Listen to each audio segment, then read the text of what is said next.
عيانة خست 105 كيلو. ازاي؟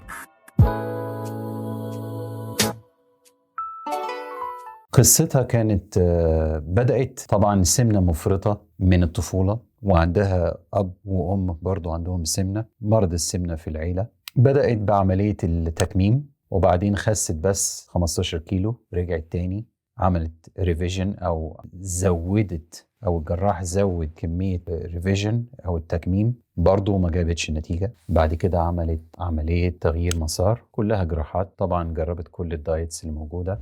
بعد عملية تغيير المسار بدأت تستعمل أدوية، بدأت الأول أوزمبيك وبعدين تريزيبيتايد. من قبل ما تعمل تريزيبيتايد كانت خست توتال بعد العمليتين أو 3 عمليات، والأوزمبيك خست 35 كيلو توتال. كملت بقى 105 بالدواء الأخير اللي هو التريزيبيتايد، اللي هو أقوى دواء في السوق. المريضة دي احنا بنشكرها انها وافقت ان انا استعمل قصتها في الفيديو. دي قصة حقيقية يا جماعة. عملت تكميم وتغيير مسار وخدت أدوية التخسيس برضو وجابت نتيجة جميلة جدا. فأدوية التخسيس دلوقتي بقت مش بس حل للي مش عايز يعمل عملية، لا ده حل للاتنين. واحنا اتكلمنا على الأدوية دي كتير. الأدوية دي مش بس بتقلل الميزان، مش بس بتقلل الوزن، بتمنع الكاردياك ديزيز أو أمراض القلب وكسور في عضلة القلب، بتمنع البالمونري ديزيز أو الأزمة بأنواعها، النون ايتوبيك اللي هو الأزمة اللي من غير حساسية، وكمان بتمنع الكانسر. ودي حاجات ميتابوليك افكتس أو فوائد احنا شايفينها في الدواء ما كناش حاسبين لها. يعني دواء كان متسوق ان هو ويت لوس دراج او دواء للتخسيس، انما هو فوائده اكبر من كده بكتير. فده السبب ان احنا بقالنا 20 سنة مستنيين يعني دواء بالشكل ده. انا عايز اقول لكم على شوية حاجات النهاردة. ادوية التخسيس احنا مهما اتكلمت عنها في الفيديوز وسمعتوا عنها في قنوات او الشانلز، كل واحد له وضعه الخاص. انت وضعك غير وضع حد تاني، تحاليلك غير تحاليل حد تاني. لازم بتعمل وظائف الكلى والكبد والالكترولايتس، الصوديوم والبوتاسيوم والهيموجلوبين A1C، وفي بعض الناس بتعمل CRP، وده دليل لكم مقاومة الانسولين، ودي ما فيش حد هيقولها لك. بص يا جماعة، انا اخصائي في امراض السمنة، معايا شهادة بورد ان انا اعالج السمنة، مش بطلع اتكلم على دواء بس وخلاص. حاولوا لما يبقى عندك مشكلة في موضوع انك تخس انك تروح لطبيب مختص، طبيب مختص. في شوية حاجات تانية عايز اقول لكم عليها. من بعض الاسئلة اللي اتسألتها بالنسبة للغدة الدرقية، يا اختي لو عندك كسول في الغدة مش معناها انك انت ما تنفعش تاخدي الدواء، بس الدواء بتاع الغدة ده بالذات دواء لازم متابعة، لازم التحاليل، لازم، لأنه بيتأثر بالأوزمبيك وبالمونجارو. ففي الحالة دي لازم يحصل adjustment، لازم تقلل الدوس بتاعك أو نزوده حسب التحاليل بتاعتك. فلازم متابعة، يعني ما ينفعش بس يعني أقول لك خديه بس من غير متابعة، لأن ممكن لو الليفل عالي شوية، الدواء عالي أو واطي، ده معناه إن الغدة مش متظبطة. فلازم متابعة مع التحاليل، وبالذات لما بتزودي الجرعات. تمام. في خبر تاني، أنا قلت لكم الريتوترايد لسه ما توافقش عليه، هو لسه ما خدش الفاينل FDA approval، بس في ناس بتاخده بقالها سنين، ويعني هيبقى دواء هيقلب الموازين بالنسبة للأمراض السمنة، لأنه بيتحرك في 3 محاور، بيشتغل على GIP والGLP والجلوكاجون. حط تحت الجلوكاجون ده خط أو 2، لأن ده معناه إنه هيزود الثيرموجينيسيس أو الحرق. يعني أنت قاعد كده بتحرق في دهون، وبالذات اللي هي الدهون اللي جنب الأورجنز أو بنسميها فيسرال فات، أو الدهون اللي هي حوالين الأعضاء، اللي هي أخطر أنواع الدهون. تمام. فدي ان شاء الله جاي قريب. الاورفور جليبرون ده خلاص في بعض الناس بدأت تاخده. وفي سؤال كنت اتسألته على الريسيبيلس هو نفس المادة الفعالة، هو السيماجلوتايد اللي هو الGLP1، بس في زي دوس أقل.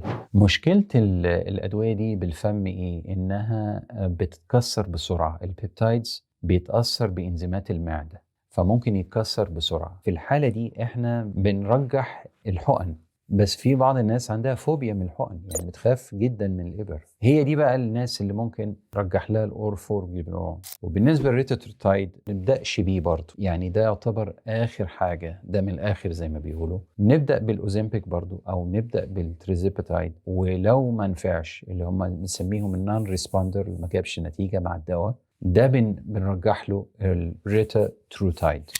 في كذا نقطة تانية كنت عايز أتكلم فيها. في دواء جديد اسمه فايفانس. الدواء ده للشراهة في الأكل أو بنسميه بينج ايتينج ديس اوردر. واحد مشكلته إن هو بياكل كتير قوي مرة واحدة، ممكن يبقى ستريس أي سبب ما بقى، كريفنج، حصل عنده يعني شراهة في الأكل زايدة. دواء تاني اسمه فايفانس برضو FDA approved ده بقى وموجود في السوق، ممكن يتاخد مع الأوزيمبيك، ممكن يتاخد مع الأوزيمبيك، مش شرط إن هو يا ده. تمام. في بعض الأسئلة اللي اتسألتها بالنسبة للدواء أدوية. الدكتور اللي بيعالج السمنة أول حاجة لازم يعملها إيه؟ لازم ياخد تاريخ المرضي كويس، بنسميها الأسسمنت، يعرف إيه الوضع بتاعك أو بتاعك، هيستوري، العيلة، الأمراض اللي عندك إيه، الأمراض إيه، الأدوية اللي بتاخدها. في أدوية بتسبب سمنة الناس مش واخدة بالها. في دواء اسمه زيرتك أو ستيرازين موجود في الصيدليات والناس بتاخده كتير قوي للحساسية. تعرف إن الدواء ده ممكن يعمل سمنة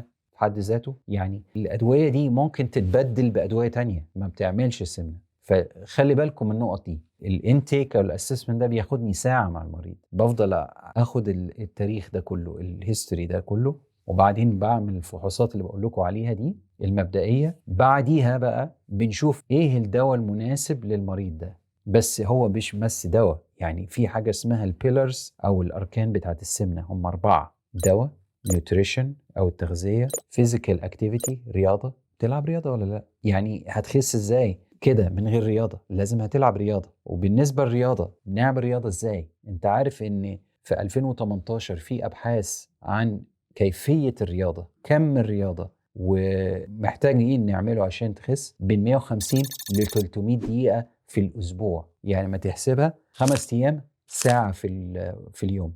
تمام. مع تمارين مقاومة، ريزيستنس تريننج. ممكن وانت قاعده في البيت او انت قاعد في البيت، الستريتش بانز دي اللي انا بقولها للمرضى بتوعي، زي بتعمل ستريتش كده، مش شرط بقى حديد ومش حديد، بس لازم حاجه فيها ريزيستنس تريننج. ونرجع برضو لموضوع النيوتريشن، نسيت اقول لكم اول حاجه انا بعملها مع المرضى بتوعي ان انا بعمل برايورتايز للبروتين. لازم البروتين نحسب نسبه البروتين. طب البروتين بنحسبه ازاي؟ عاده بين 1.2 ل 1.6 per body weight كيلوغرام. يعني بني ادم بيحتاج من 1.2 ل1.6 لكل كيلو وزن، يعني بين 120 ل 140 جرام في اليوم. تمام. بحسبهم الاول دول لان الكربوهيدرات اسهل. وانس ان انا حسبت البروتين بتاعي هيبقى ايه، الكربوهيدرات اسهل ان انا اكمل منه. والفاتس تبقى فاتس اللي هي الكويس، مش الفاتس الدهون العاليه القوي اللي هي زي الحاجات الزيوت وفيها زيوت كتير تبقى يعني انتوا عارفين قصدي، يعني حاجات محمره قوي دي كمان بتعملي مشكله مع الجي ال بي 1، تعملي مشكله مع الاوزيمبيك، تعملي مشكله مع الوجوفي. بتزود الغثيان وبتزود الاستفراغ. ممكن السايد افكت عندي يعلى، اللي هي الاعراض الجانبيه يزيد معايا مع الاكلات دي. في حاجات تانية ممكن امنع نفسي عنها. يعني السكر اللي هو السكر الدايت ده. السكر الدايت يعني في ابحاث كتيره قالت ان هو مش كويس، غير ان هو ممكن يزود معانا افراز الانسولين، واحنا بنحاول نقلل الانسولين هيمنع ان احنا نخس، هيوقف حنفيه حرق الدهون. ففي بعض الناس لقوا انها بتزود معدل افراز الانسولين، فتجنبها. الدايت درينكس يعني الافضل ميه. لو عايز تشرب، يعني السوداز دي يعني حد ذاتها مش كويسه. وبعدين اللي انا برجحه كمان قبل ما نبدا الاوزمبيك، غير ان احنا بناخد مقاييس وبنعمل ان بودي، يعني يا ريت لو هنشتغل مظبوط نشوف نسبه الدهون ايه ونسبه العضل ايه وكده، عشان انا مش عايز اخسر عضل. ما هو انا ممكن اخسر يعني مصل، طب انا اعمل ايه؟ بعمل متابعه، وزي ما قلت بعمل تمارين مقاومه. انا كده اديتكم فكره عامه عن شويه حاجات كده ما حدش هيقولكوا عليها الا بيعالج المرضى بتاعه السمنه، واكتر يعني للي بياخد الادويه يعني بتاعه السمنه دي وعنده خبره فيها. اتمنى ان انا اشوفكم ان شاء الله في حلقه جديده. لو استفدتوا من الحلقه اعمل لايك واعمل سبسكرايب مشكورا. وبعدين لو في موضوع انتوا عايزينه معين بالنسبه لموضوع السمنه، وانا ده تخصصي يعني، احب اعرف منكم عايزين تعرفوا ايه تاني. ممكن اقول لكم عن فكره المايكرو دوسينج. لو انت عندك الخلفيه اللي انا قلت لك عليها دي وبدات عايز تعمل تجرب الادويه، تاخدها ازاي وتبدا ازاي وتغير امتى وايه الاعراض وتعالجها ازاي، كل ده ممكن اقول لكم عليه في الحلقات الجايه. وشكرا.